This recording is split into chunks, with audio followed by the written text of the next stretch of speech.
Sí, bueno, lo primero que hacen es que se van directo a pensar que como hacen una receta fabulosa, porque con los amigos hacen un asado delicioso y tienen la receta de la abuela, creen que eso ya es suficiente para que el negocio sea exitoso. Y eso está lejos de la realidad, porque el negocio es tan complejo que necesitas saber de tantas cosas financieras, personal, necesitas entender unos números que ni siquiera un contador puede darnos. Entonces necesitas entender estos números de la industria que son específicos, no se consiguen en otra industria. Entonces las personas abren un negocio de comida desde la casa inclusive y empiezan a pensar, pero ¿por qué esto no me da? ¿Pero por qué estoy en el ciclo? ¿Pero por qué no funciona? O necesito más ventas. Y ese es como el segundo mito, ¿no? Necesito más ventas. Entonces así comienza una querida amiga, Loreta Andrade, que está con nosotros en esta mañana para hablar sobre uno de los negocios más interesantes de la industria, que es la parte alimenticia. Bueno, Loreta, para comentarles un poquito acerca de ella, es consultora de restaurantes, tiene más de 25 años de experiencia en Latinoamérica, colombiana, viviendo en Panamá hace ya 23 años. Y bueno, ella empezó su carrera en mercadotecnia, publicidad, trabajó para aprender muchísimo la parte del negocio de restaurantes, desde la construcción, desde lo más mínimo hasta la parte operativa administrativa. Y bueno, ella tiene una historia súper interesante, pero yo no quiero decirlo todo porque quiero que ella misma lo cuente en esta mañana y nos cuente todo ese camino que ha labrado para hoy día pues poder ayudar a muchísimas personas estratégicamente que quieran pues irse a lo que es la parte de restaurantes, de franquicias, conocer un poquito sobre esta industria gastronómica latinoamericana. Loreta Andrade, buenos días y bienvenida a tu Chat SOS, nuestra nueva casa. Buenos días. Oye, qué bien, esto está fabuloso, aquí está maravilloso y se ve fenomenal esta ubicación, está perfecto.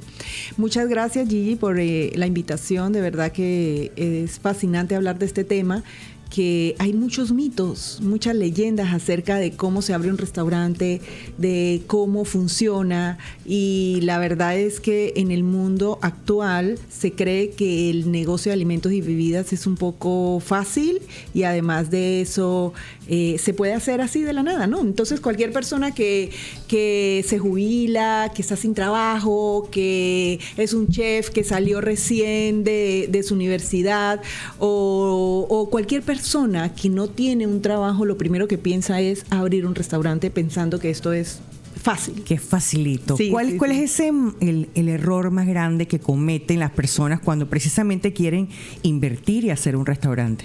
Sí, bueno, lo primero que hacen es que se van directo a pensar que como hacen una receta fabulosa, porque con los amigos hacen un asado delicioso y tienen la receta de la abuela, creen que eso ya es suficiente para que el negocio sea exitoso. Y eso está lejos de la realidad, porque el negocio es tan complejo que necesitas saber de tantas cosas financieras, personal, necesitas entender unos números que ni siquiera un contador puede darnos. Entonces necesitas entender estos números de la industria que son específicos, no se consiguen en otra industria. Entonces las personas abren un negocio de comida desde la casa inclusive y empiezan a pensar, pero ¿por qué esto no me da? ¿Pero por qué estoy en el ciclo? ¿Pero por qué no funciona? O necesito más ventas. Y ese es como el segundo mito, ¿no? Necesito más ventas. Entonces así comienza un negocio de comida. Sí. Son, digamos que, bueno, la emoción, nos dejamos llevar por la emoción, como bien lo dice, que tenemos esta receta fabulosa, mágica, y decimos, bueno, ya, con esta la voy a botar del estadio. Pero ¿cuáles son esos pasos que tendrían que pues tomar en cuenta un emprendedor? Vamos a irnos por los emprendedores, porque yo sé que nos escuchan muchos que quisieran de repente montar esta cocina, porque ahora está muy de moda también las cocinas que se montan y luego las colocas en estas plataformas de venta de comida y pues no tienes que tener precisamente en un restaurante físico. Sí, son las cocinas ocultas, lo que llaman el dark kitchen, y están muy de moda. Y también lo mismo, ¿no? Es como que yo pienso, bueno, me ahorro un montón de cosas en cuanto a local, alquiler, lo hago desde la casa, pero como no tengo en cuenta los números, por ejemplo, no me doy cuenta que la plataforma me pide 30% de mis ventas. Entonces, ya partiendo de allí, partes de un negocio con un costo bastante alto, cooperativo, y de allí tienes que tener mucho cuidado porque probablemente no te va a quedar mucha ganancia. Además, estas cocinas ocultas que lo haces desde la casa tienen la tendencia normalmente a ser autoempleado, y cuando uno es autoempleado, ¿qué pasa? Que no me pago. Entonces creo que estoy ganando, pero en verdad cuando ya luego voy a subir de nivel de mi negocio y necesito 2, 3 personas más, me doy cuenta que mi negocio no da para personal porque no lo he adecuado para esto. Entonces los números de un restaurante son básicos, en verdad son sencillos, no es nada de astrofísica, es solamente mantener los indicadores de un negocio y listo, ¿no? Entonces son 5 indicadores que se manejan dentro de un restaurante, que es la planilla, administración, alquiler, el costo de comida, que es muy importante, y el marketing, ¿no? Entonces, por ejemplo, el marketing es el 5% de tus ventas y la gente le mete 20%, 25%, entonces no gana. Y la gente dice, pero ¿cómo así? ¿Por qué? No sé qué. ¿Por qué no estoy recibiendo ganancias? Bueno, no cuido mis indicadores. Yo sé que si es 5% no puedo pasarme de eso. Y así, ¿no? Entonces, es una falta de conocimiento, básicamente. Bueno, definitivamente que hay muchas cositas que debemos tomar en cuenta para generar estas ideas. Nos dejamos llevar, como bien lo dije hace un ratito, por la emoción, por decir, uy, yo lo quiero hacer, esto es lo que yo me puedo desenvolver mejor, pero ¿tú dirías que hay que tener un consultor? Bueno, mira, definitivamente sí, un consultor, y aquí hay algo clave. Porque no todo chef es consultor, no todo dueño de negocio que ya haya tenido un restaurante es consultor, no toda persona que haya tenido una experiencia de 5 o 10 años dentro de la industria es consultor. O sea, para ser consultor necesitas tener una visión muy amplia de toda la industria y poder implementar procesos que no cada restaurante tiene en particular. No es algo que viene enlatado, que tú agarras y dices, tengo estos procesos y esto los implemento en todos. No es así. Y cada restaurante es como un ADN diferente. Entonces, puede ser que yo fui exitoso con mi restaurante durante 5 años y ahora me quiero dedicar a consultor, pero resulta que no es así. Tienes que tener experiencia en todas las áreas, experiencia en trabajar en franquicias, con restaurantes tradicionales, con restaurantes de autor, con restaurantes temáticos, o sea, en todas las áreas, con dark kitchen, con todo, porque te van a llegar diferentes tipos de negocio y no puedes hacerlo igual. No existe la fórmula que funciona para todos. Es como quien dice, conocer un poquito el concepto, explicarlo, trabajarlo, desarrollarlo, qué es lo que yo quiero realmente colocar, ¿no? Y bueno, digamos en qué área puede ser. Y cuando me refiero a área, un demográfico que no es lo mismo un restaurante familiar que un concepto que es algo para más adultos, que con terraza, que una franquicia de comida rápida, que un dark kitchen. Sí, exacto. Esa parte de lo que hablas, de cómo yo escojo el concepto y cómo yo entonces voy a definir cómo es mi negocio, cómo va a ser mi negocio, es otro de los mitos y yo creo que esta es la base fundamental. Y te voy a explicar, porque las personas creen, voy a abrir un negocio de carnes, y empiezan y dicen, bueno, va a ser de cortes de carnes y todo esto, y lo dejan allí.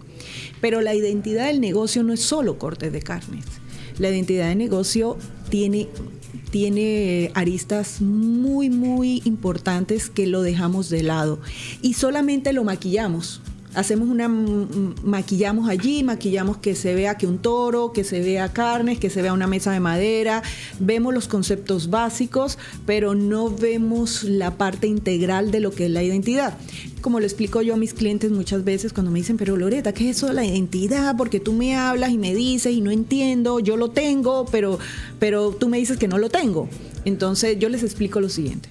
Cuando un cliente llega a tu restaurante, abre la puerta, empieza a sentir cosas, empieza a escuchar qué música hay, empieza a ver cómo me están atendiendo, cómo me miraron, cómo el equipo me miró, cómo me llevó a la mesa, qué historia me contó, cómo me están mostrando el menú, pero no solo cómo me lo muestran, sino cómo me lo sirven. Y si hubo un problema, cómo lo solucionaron. Y si hay un gerente, cómo ese gerente está transitando dentro de mi entorno y cómo lo siento, y cómo siento el equipo, cómo siento los colores, cómo siento el aire acondicionado, todo esto. O sea, es una complejidad que por eso dicen que es el ADN del negocio. Y eso pasa con todos los negocios. Claro. El ADN del negocio no es solo el nombre, ni la receta, ni la camisa, es todo, es una complejidad. Por eso dicen que un negocio no se puede replicar igual a otro, porque es todo un conjunto de cosas, ¿no? Pero aquí viene lo interesante. La identidad se cumple al 100% cuando el cliente está en su casa y dice, oh, voy a ir al restaurante de Gigi, me encantó. Cuando él piensa en ti, entonces cumplimos esa promesa de esa identidad al 100%. Y ese es el secreto de los restaurantes, es todo. No es marketing, no es publicidad, no es ponernos a bailar, no es poner... no es nada de eso. Es simple, es solamente poder cumplir la promesa del cliente, que ese cliente agarre compra y traiga a su gente, sus amigos, su familia, y traiga referidos. Es la única forma de sostener un negocio en el tiempo. Yo te pregunto, ¿tú has visto publicidad en Nápoles, del restaurante de Nápoles, alguna vez por ahí? Bueno, es que tiene muchísimos años de existir. Claro. Eso es un restaurante y un concepto familiar al cual muchos de nosotros crecimos. O sea, yo recuerdo Nápoles súper pequeñita, mi papá me llevaba desde los 5 años. Podría ser. Pero ellos cumplieron la identidad del cliente para poder que llegaran a tener 30 años o lo que tengan. Más. Tuvieron que cumplir la identidad del cliente al 100%. Y si tú ves, es algo sencillo, no es algo que... Por eso la identidad es un ADN, es una inspiración, es lo que huele el cliente, es lo que siente, es lo que se lleva cuando está en su casa. Es toda una complejidad de cosas. Entonces, los dueños de restaurantes no entendemos eso, empezamos a meter un montón de plata en publicidad, en pagar influencers, en pagar cosas, sube la venta ese día, o esa semana o en esa campaña, pero no es sostenible en el tiempo, y en las siguientes semanas empieza a bajar y otra vez. Y entonces la respuesta es de los dueños de restaurantes es que dicen, es que esta nueva campaña no funcionó, pero la anterior sí. Y no es cierto, no es que no funcionó, es que no le cumpliste al 100% la promesa al cliente. Y ese es el secreto de los restaurantes. O estos nuevos conceptos, Loretta, ahora de que tú vives una experiencia cuando recibes la comida. Por ejemplo, ahora hay muchos restaurantes de sushi que han querido copiar ciertos conceptos de los básicos, de los que, digamos, fueron los que iniciaron esa moda de comer sushi en Panamá, porque en Panamá nadie comía sushi, hasta que a 2 personas se les ocurrió hacer una tarea de tesis e inventaron este producto, lo lanzaron al mercado y claramente se vio que, bueno, esto dio resultado. Entonces... Entonces, bueno, esa parte es importante porque ahora veo muchas empresas que están haciendo las presentaciones que como forma parte de esa experiencia, cuando yo recibo el producto, lo veo, cómo está embalado, la experiencia que tengo de repente al sacar la comida de cierto modo, y es como que wow, ese factor wow que no necesariamente lo voy a vivir dentro del restaurante, porque lo puedo vivir desde mi casa cuando me llega el pedido. Sí, el empaque es muy importante dentro del restaurante y mucho más fuera del restaurante, correcto. Porque en el empaque es fundamental cuando tienes un negocio oculto, un dark kitchen, porque definitivamente todo llega desastroso. O sea, hay algo que no puedes controlar y es el vehículo. O sea, correcto. ¿Cómo lo transportan? ¿Quién lo transporta? Eso ya definitivamente, por más que luchemos, por más que digamos, por más que pongamos quejas a las plataformas de deliveries, no hay forma que ellos nos ayuden con ese tema, porque son un poco irresponsables en ese tema, ¿no? Por eso se está utilizando mucho el tema de las cajas. Sí, entonces, cajas que viene el producto bien acomodado, como que bien insertado, ¿no? Claro, y entonces eso hace que la experiencia nunca va a ser la misma, definitivamente nunca va a ser la misma, porque ya depende de muchas situaciones dentro del canal, ¿no?, de entrega. Pero sí, el empaque, cuando te llega, necesitas recrear esa experiencia que te da el estar allí en el restaurante. Y para eso los empaques ahora que vienen son fabulosos, ¿no? Los de sushi estoy de acuerdo. Divinos. Vienen unas cosas espectaculares, separados y todo, y vale más el empaque que el plato. Ahora, se sube el costo altísimo porque hay que subirle el costo al plato, porque viene un empaque impresionante y es caro. O O sea, aquí lo que es todo empaque es carísimo para la industria de alimentos, ¿no? Sobre todo esa parte, porque tienes el plástico que cubre el producto, luego tienes la caja personalizada con colores, luego tienes, digamos que las salsitas que vienen en un plástico especial todo fancy y tú dices, wow, qué lindo, pero estoy pagando ¿cuánto? Probablemente un 15-20% más, ¿no? Estoy pagando packaging. Exacto. Ahora eso va a depender del público que tengas, porque volvemos al demográfico. ¿Quién puede pagarlo? ¿Quién quiere vivir esa experiencia? ¿Quién quiere, recibir su comida y disfrutarla? No solamente los sabores, sino visualmente me siento especial porque estoy comiendo algo como presentado de una manera única, diferente. Sí, ahora los dueños de restaurantes que no tienen esa capacidad de reinventarse, tienen que ver y visualizar qué viene para la industria, ¿no? Por ejemplo, una cosa importante para los empaques, las personas ahora no queremos tanta basura. Entonces eso puede jugar en poco a poco a través del tiempo que vaya reduciendo esto.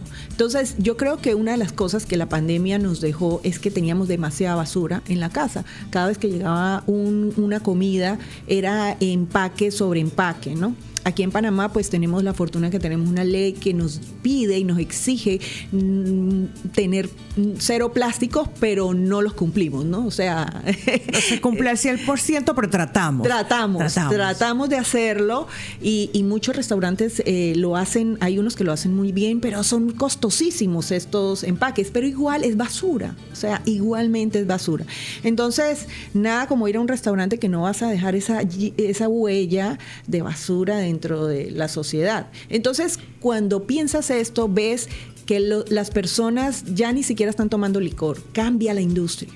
Que la gente está levantándose temprano para ir a hacer deporte, para ir a hacer sus actividades y todo un poco más lúdicas, dedicarse a sí mismo.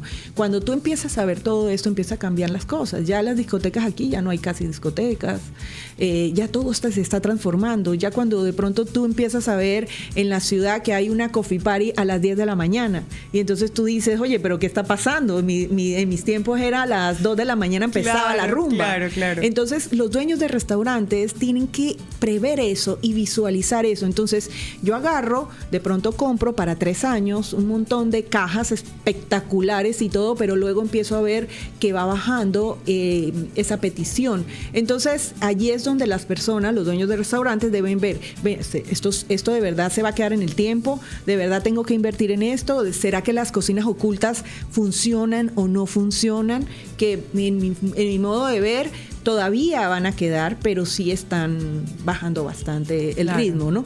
Por una razón. La razón es solo y simplemente porque las plataformas, el costo de las plataformas de estar allí es muy caro. Y lo segundo, no se da el servicio de estas plataformas, de estas personas que transportan la mercancía, no se da correctamente ni se da bien. Entonces eso lo va a acabar. Hay clientes que tienen su propio e-commerce, pero eso es como más difícil de llevarlo porque menos personas lo conocen. Sí, romper el mercado y competir contra las grandes plataformas que existen o la gran plataforma que existe. Exacto, que es bastante canibalista en ese sentido. Entonces es difícil, ¿no? Se necesita un músculo financiero muy bueno, un sostenimiento que probablemente lo pueden hacer las grandes franquicias, pero un restaurante pequeño... Pero hay restaurantes que han manejado este concepto de manera telefónica. Es decir, tienes la línea tal, llámate, como las pizzerías en Panamá. Sí. Tú quieres pedir una pizza, tú de repente ahora sí tienes la oportunidad de pedirla por plataforma, pero tú puedes llamar directamente, igual te llega la pizza, no te van a cobrar más. O sea, no vas a pagar el delivery. Sí, increíblemente conozco un dueño de restaurante que él dice, voy a ir a la Antigua. Y le ha ido muy bien. Y entonces dice por llamada y él mismo tiene su motorizado y le ha ido bien. Es un poco costosito cuando tú estás comenzando, pero tú te proyectas a un año de crecimiento, cómo lo voy a hacer, cómo voy a recoger mi data, cómo voy a yo manejar directamente el producto. Entonces creo que vamos a volver a ese tiempo. Vamos a volver porque la realidad es que la plataforma de delivery no nos está respondiendo en la industria de alimentos, no solo aquí en Panamá. lo hablo con mis clientes de México, lo hablo con mis clientes de Colombia. Y se supone que México y Colombia están en un nivel de servicio mejor, pero es igualito el problema, el transporte, las plataformas altas, el alto costo, y lo segundo es que mal servicio en la llegada de los productos. Entonces, no, y hemos visto también fotos por ahí en redes sociales que los motorizados prueban la comidita antes de llegarla. Sí, entonces imagínate todo lo que tiene que pasar un dueño de restaurante, o sea, todo lo que tiene que pasar dentro de su proceso operativo, todos los procesos que tiene que instaurar para poder que ese producto llegue bien. Entonces son muchas secciones en donde no hay injerencia de ningún proceso dentro del restaurante, es externo, entonces no hay forma de poder decir, listo, esto en verdad es sostenible en el tiempo. No lo es. Y la industria de comidas y alimentos y bebidas siempre hay que visualizar, esto es sostenible en el tiempo. Eso es lo importante, porque uno no abre un restaurante que invierte $200,000 para cerrarlo en 2 años, en 5 años, ¿no? Entonces, ha habido casos, y cuando regresemos de la pausa comercial vamos a hablar de algunos locales que, por decirlo, están, como quien dice, no sé, no están bendecidos. Lo contrario, lugares, esquinas, que por más que coloquen restaurantes buenos, infraestructura y todo, siempre acaban cerrando. Algo pasa. Sí, eso tiene que ver mucho con la masa crítica. Y todos influenciamos, todos somos observadores de la realidad. Entonces, al final es muy importante observar ese tipo de locales. Vamos a la pausa, ya venimos con más. Hoy estamos hablando de esos locales que por alguna u otra razón en Panamá no pegan. Llegan, montan un restaurante, montan otro restaurante y tú ves que cierran. Hay unos otros factores importantes de tomar en cuenta. No solamente, digamos, que los alimentos, todos los procesos, la imagen, como tú hablas de la identidad, de lo importante que es para la marca tener su propia identidad, sino que estos locales están como, no quiero decir la palabra, pero están malditos. tienen sus mitos estos tipos de locales. Bueno, yo siempre digo, hay cierto factor de energético, ¿no? Que allí ayuda a la misma población. Cuando la población empieza a echarle el ojo, es como cuando dicen mal de ojo de los niños, algo así. Entonces la misma población ayuda a que ese negocio no pegue. Pero independientemente de esto, la realidad es que, como yo te puedo decir claramente, un 90% de los restaurantes no están conscientes de la importancia de la identidad y cómo llevarla a cabo. De hecho, la pueden pensar y pueden decir, voy a hacer de animes, un restaurante de animes, un café de animes, no sé qué, pongo animes aquí, pongo animes allá y empiezo a hacer todo, pero no se trata solo de lo que le pongo a la pared. La decoración. No se trata solo de la decoración, se trata de todo, de la historia, de cómo se construyó esto, de cómo lo comunico, y no solo cómo lo comunico dentro de mi restaurante, sino cómo lo comunico también en las redes, cómo yo voy a contar esa historia. Entonces, allí te puedo decir, hay restaurantes que tú puedes ver, hay un restaurante que se llena full y hay otro que está vacío. Esta semana estaba yo en un lugar en donde el restaurante donde estaba yo estaba full, en Amador. Y el otro que estaba al lado, que es exactamente con los mismos parking, con las mismas cosas y todo, estaba vacío. ¿Por qué pasa esto? Bueno, es sencillo. Entonces, con las personas que estábamos siempre molestan y me dicen, bueno, Loreta, cuéntanos, ¿por qué pasa eso? Y entonces, para que yo les eche el cuento, ¿no? Y entonces yo le digo, bueno, nada más mirando, puedo identificar, no tienen un host, no hay alguien que los reciba. Mira las luces, los tonos, no hay algo amigable, no se entiende cuál es su concepto. No voy a decir el nombre, pero no se entiende cuál es su concepto. Necesitan mi asesoría. Es más, esperen un momento aquí que voy a ir a dejar mi tarjeta de presentación. Sí. Ya les voy a hacer una propuesta. No, pero tú sabes que los clientes que no ven esto, ni siquiera hay que hablarles. No son mis clientes. Porque la persona que ya está consciente y sabe que hay algo más que no está haciendo bien, entonces ese sí está preparado para hacer el cambio. Pero tú puedes ver restaurantes en huequitos. O sea, hay un restaurante vietnamita que está por el Cangrejo, no sé, no recuerdo el nombre, está en un segundo piso, hay un mito de los segundo piso, no tiene parking, tiene 4 parking ahí y la gente vive haciendo fila para entrar. Entonces, cuando tú dices, ¿pero por qué? Bueno, porque es que tú ves y ese montaje no cuesta ni $100,000. O sea, probablemente fue bastante económico. Pero ¿qué pasó? Se dedicaron a entender la identidad del negocio. O sea, entienden la identidad del negocio y cuando uno llega, lo siente perfectamente. Entonces, cuando uno se va a su casa, pues piensa y dice, quiero volver a ese negocio. Es básico. No necesariamente tienes que invertir $500,000 para abrir un excelente negocio. Puedes abrirlo con 50, puedes abrirlo con 30. Lo más importante aquí, puedes abrirlo en el local donde todo el mundo dice que no le va bien a nadie. Pero aquí lo importante es poder entender los números del negocio y poder entender cómo llevo a cabo esa identidad para que el cliente la cumpla al 100%. Ahora que hablas de ese restaurante vietnamí aquí, tengo que visitarlo porque yo estuve en Vietnam este año con una amiga, hacia un trip que nos hicimos. Sí, y fuimos a visitar y dice, tenemos que ir a visitar el restaurante donde vino Obama, que es el Bún Cha Huon Lien, que es conocido popularmente como Bún Cha Obama.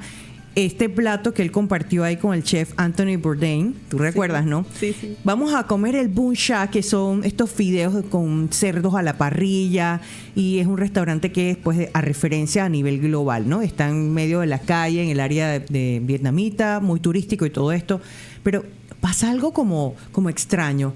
Nosotros como panameños, como estamos acostumbrados, digamos, a entrar a un local limpio, todo arreglado, como que en ese contraste de todo lo que es la cultura vietnamita, tú llegas y te encuentras con la gente a los lados, las frutas, que los platos, subes, vas al segundo piso, restaurante te atienden bien, plato a la mesa, todo belleza, pero cuando vas bajando del restaurante, ves que los platos los están enjuagando como en unos baldes de agua así. Y te empieza a dar como un shock, como yo de que me comí eso lavado de estos platos en estos baldes, pero la comida simplemente exquisita. Y tú dices, wow, vale la pena. Ya entiendo por qué este restaurante tiene cierto renombre, tiene estas estrellas Michelin que tengo entendido que son muy importantes para los restaurantes a nivel internacional, para tener esta validación de que su producto realmente es de gran calidad.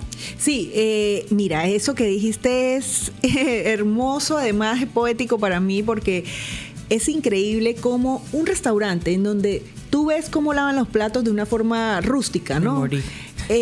¿Cómo vive lleno? O sea, ¿por qué? Porque todo el mundo lo está viendo, ¿cierto? O sea, no debería estar lleno. ¿Por qué? Porque cumplen la identidad completa. El restaurante de aquí de Panamá, que te digo, ese restaurante está todo emparapetado. O sea, es lo mismo. Tú llegas, son dos, está todo emparapetado, uno encima del otro, la cocina chiquitita, todo así. Las sillas son de plástico, son como unos tauretitos, como los ves ahí. Así tal cual. Y los platos, o sea, no hay nada fancy allí, pero es como la experiencia. Y tampoco es que la host es de que súper amable. No es un tema más como que la comida, del lugar, de vivir esa experiencia única allí. Sí, es como cuando tú ibas a un restaurante aquí en San Francisco de un italiano que empezaba a pelear con su esposa cuando uno estaba sentado de la nada y empezaban a hablar italiano y empezaban a gritar y entre ellos, y ese era el show. O sea, ¿por qué? Porque es la identidad. ¿Cómo tú formas esa identidad? La identidad muchas veces inclusive son cosas incoherentes que uno dice, pero en verdad es así. Y por eso las personas creen que abren un restaurante y todo tiene que estar tan milimétricamente limpio, exacto, perfecto. No sé, no. Ahora no es que van a ensuciar los restaurantes ni que todo va a estar... Sí, no. Pero son experiencias, depende del lugar donde esté esto ubicado, que forma parte, como tú dices, de la identidad, porque también hablando y rescatando el tema de cómo invertimos, la parte de marketing, la imagen, aquí hay un restaurante bastante nuevo, diría yo, que es de un señor americano, que él se ha dedicado a hacer redes sociales de una manera bastante orgánica, promoviendo sus productos, promoviendo, creo que son los brunch que hacen, muy ricos y todo. Donde estaban ubicados originalmente no había estacionamiento, o sea, era complicado estacionarse, pero yo siempre que lo veo en redes me dan ganas de ir a visitarlo. Al final no he terminado de aterrizar en el restaurante, pero sí veo todo lo que han hecho. Entiendo que ya se mudaron a un área más cómoda y todo esto, pero eso también influye muchísimo. Sí, el parking influye mucho en este momento, sobre Panamá, todo en nuestro país, que la lluvia, que además si no hay lluvia, el calor, como tú caminas 2 cuadras y ya llegas todo húmedo. O sea, el parking sí es algo fundamental, ¿no? Yo creo que allí es muy importante. Ahora, hay sectores lugares, como por ejemplo Vía Argentina, que busca tu parking donde sea. Yo tengo mi local, no tengo parking y hazlo como puedas y llegas. Y la gente se acostumbra. Entonces también hay allí un tema de costumbre. ¿Cómo enseñas a la gente? Mi restaurante no tiene parking. Así que entonces, si quieres venir, busca tu parking o ven en Uber o lo que sea. Y entonces que alguien te traiga o vengan todos en un carro. Pero la gente se las ingenia. Si ese restaurante te cumple al 100%, yo vuelvo con las condiciones que tenga que llegar, con lluvia o sin lluvia, yo vuelvo. Y eso es lo importante. Los dueños de restaurantes deben entender eso. El objetivo no es ir a meter publicidad, el objetivo es retener clientes. Es mucho más barato retener clientes felices que conseguir nuevos clientes. Eso es costosísimo, no es sostenible en el tiempo y no hay negocio que lo sostenga, ¿no? Entonces allí es como la parte clave, lo fundamental. La gente dice, bueno, pero es que, por ejemplo, vamos a poner McDonald's. McDonald's no es un ejemplo. McDonald's empezó de cero. McDonald's le tocó formar su identidad. A McDonald's le tocó sufrir. A McDonald's le tocó perder. A McDonald's le tocó tener todo un proceso para ser lo que soy. Entonces no podemos ver un negocio a través del resultado que tiene después de 50 años. No se puede, porque es falso. Entonces vivimos de mentiras, vivimos pensando que es fácil armar una franquicia, que le pongo los colores, que le pongo el mantel, que pongo todo así igualito como lo tienen las franquicias y así funciona. No es solo eso, ¿no? Entonces nos equivocamos en el personal, nos equivocamos con no tener procesos y nos equivocamos con creer, y este es el mayor error de todos los restauranteros que tenemos un ego demasiado alto y nos equivocamos en entender cuál es nuestro problema. Porque es así. Mira, yo hablo todos los días con restaurantes, con dueños de restaurantes y me dicen, todo está bien, todo es perfecto, no, mira, mis ventas súper bien, yo tengo proceso, yo tengo todo, y yo les digo, bueno, ¿y entonces para qué me llaman? ¿Por qué me necesitan? No, mira, es que sí. Entonces cuando vamos a ver, ni siquiera tienen las recetas bien hechas, porque creen que las recetas, para poder llevar los números de las recetas, tienen el facturador, donde uno factura la venta y eso es suficiente, y no es así. Entonces es complicada esta industria a nivel de poder entender esos egos que tenemos y poder decir, oye, sí, necesitamos ayuda, pero además, ¿cómo busco la ayuda? Pero además, ¿quién es el que verdaderamente sabe? Y eso es un lío, ¿no? Y eso es un lío en esta industria. Bueno, esto da para hacer 2 programas más, definitivamente mucho que aprender, mucho que implementar, pero para cerrar rapidito, me voy a robar 2 minutitos de Camilo. ¿Cuál ha sido ese reto más grande que has enfrentado con una de estas franquicias y el aprendizaje? Bueno, mira, el reto cuando me llaman a una franquicia que tiene en ese momento tenía 64 sucursales, había un problema gravísimo. Ellos tenían un método para capacitar y para el servicio, un proceso ya establecido por ellos, pero no se lograba. Y entonces, cuando yo llegué empezamos a trabajar, empezamos a hacer el diagnóstico, empezamos a ver cómo resolvíamos este problema con 64 tiendas. Cuando yo me siento, empiezo a ver en una tienda, empiezo a analizar, a diagnosticar a cada una de las personas que trabajaban allí, hacerles preguntas, hacerles unas evaluaciones y todo. Y era una cosa tan sencilla al resolver ese problema que, bueno, me gané más de $10,000 resolviéndolo, pero solo lo resolví sentada en una silla. ¿Por qué? Porque uno va entendiendo qué es lo que necesitaban, y en ese momento les instalamos dentro de cada sucursal de manera virtual una universidad de ellos, y ellos tenían acceso con una cabinita para poderse sentar a adelantar y a procesar ese entrenamiento que hacíamos virtual. Era simple, era ponerles una computadora, era portátil. Exacto, pero eso no lo podía ver ni la franquicia, ni lo podía ver ni siquiera el dueño, los dueños de la franquicia. Entonces, ese fue un reto, pero que se resolvió en 5 minutos. Es increíble. Y yo dije, bueno, son 64 tiendas, ¿cómo voy a hacer esta locura? ¿Cómo voy a hacer una transformación en el tiempo que me estaban dando? Bueno, entonces eso fue algo interesante y emocionante y que se resolvió muy bien. Oye, Loretta, cuéntale a la audiencia que quiere conocerte un poquito más en tus redes sociales, cómo te pueden contactar. Yo sé que estás haciendo mucha docencia, estás haciendo live, contenido. Sí, estoy con mi marca, Soy Loreta, en las redes sociales, es solamente de restaurantes.